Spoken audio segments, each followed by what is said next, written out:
Hey everyone, welcome back to Daily Downshift. My name is Orest. We have another G80 M3 video for you today. We're almost at break-in. I know this is a little bit early, but I've had enough time with the buckets, so I think I could do like a proper review, and I'm gonna talk about whether or not I actually regret these bucket seats. I got some pros, I have some cons, and I have some tips if you are interested in speccing these buckets. So we are now on the inside. As you can see right away, the IND bolster cover that does not match. The reason is because they don't make it for the ivory. Probably not enough people spec the actual ivory buckets, so therefore there's no point in making them. I believe they will, but either way, the black is perfect. It doesn't get dirty like the seats, so I prefer it. Anyways, let's discuss the essential features that you get with these seats. So first and foremost, as you can see, the M3 logo is glowing. That looks amazing at night. Secondly, the adjustments, you have your bolster adjustment, which goes in and out. These guys right here, they inflate and deflate. This does not adjust. The other side doesn't adjust. The lumbar does not adjust. It stays still. And these are also heated. You cannot get these cooled. That only comes on the comfort, and they do not have a massage feature. Obviously, they go up, they go down, they go sideways, everything else, but they are fairly limited with that. So now I'm inside the car. Just for reference, I am 6'1" and 175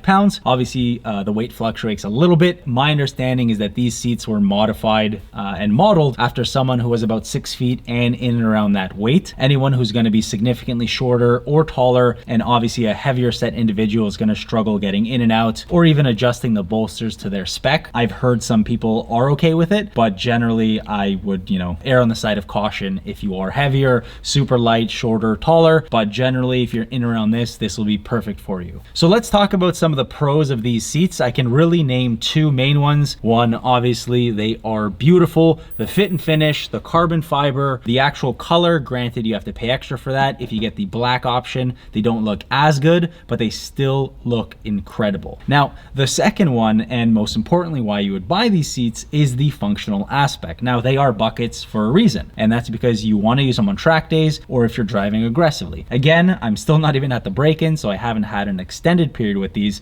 but I can already tell that when I'm taking turns and when I'm doing really fun activities, these seats really keep you in. There's no movement whatsoever. The bolsters are very aggressive, they're very high, and that way for a reason. I'm going to be doing track days in this, which is exactly why I needed these seats. Now, Nestor, my brother, had the M2, the G87, and he got the comfort seats only because he got a Heya spec. He couldn't get them.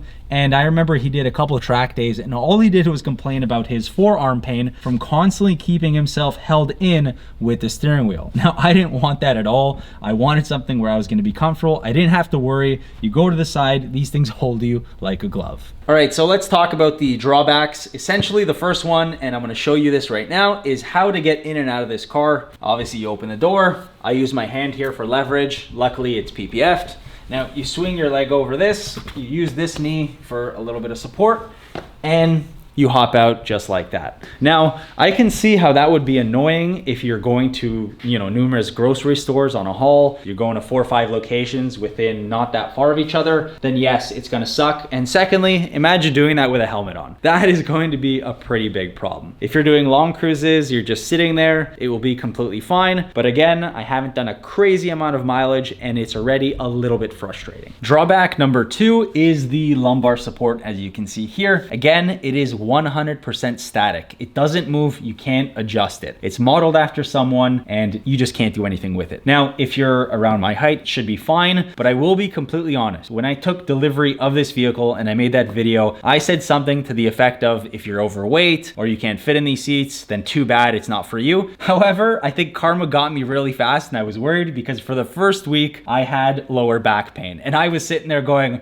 man, I really made a clown out of myself. Now I'm stuck with these. But that went away literally a few days after, and I realized it was just my body adjusting. You have to sit a little bit differently in these seats. You have to check your posture. And in talking to Nestor, funny enough, he goes, think about when you do a bench press and you stick out your chest, do the exact same thing. And that completely fixed all my problems, and they are absolutely lovely. So I really think it's completely fine. It has been good for me. However, if you really have a problem with that and it bothers you, just get a little pillow, stick it on here, and I think that should be more than enough. Drawback number 3 is is the color. Now, this isn't specific to the actual buckets, but the ivory extended leather gets dirty extremely quickly. I have a no jeans policy in my car and a no eating policy. I do allow some drinking of water and some other fluids, but legitimately I police people so hard because I'm worried about destroying the color. And that's not necessarily a good thing, but honestly, I'm a very clean person. I like things that way. So for me, I don't really mind. It's a bit infuriating for my passengers, but too bad for them. The final drawback is the fact that the seat cushioning is very, very minor. Essentially, there is no padding here. There is something, it's just super minor. If you're looking for a seat that is comfortable, like a couch, and you're looking for serious cushioning, go for the comfort seat. Tip number one, like I already said, if you have back pain, the lumbar support is not enough for you, get yourself a little pillow, stick it back there, you should be completely fine.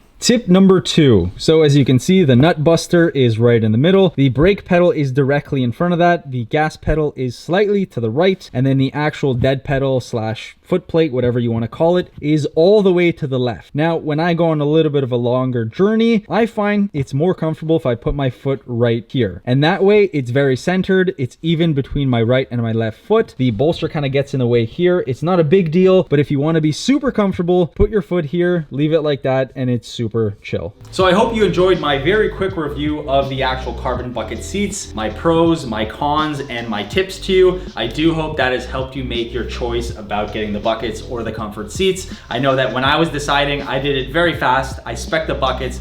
I didn't even think about it because I knew my brother already had the comfort seats and I did not like them. Anyways, I'm gonna drive the car a little bit longer. I don't think I'm gonna do a super long review of them because my mind isn't gonna change. I did have the regrets, like I said, after a week of owning the car, and I'm very, very happy to report that I absolutely love them now. There is no regrets whatsoever. So again, guys, any questions, let me know. Give me a like, subscribe if you wanna see more content. We'll see you guys in the next one. Take care.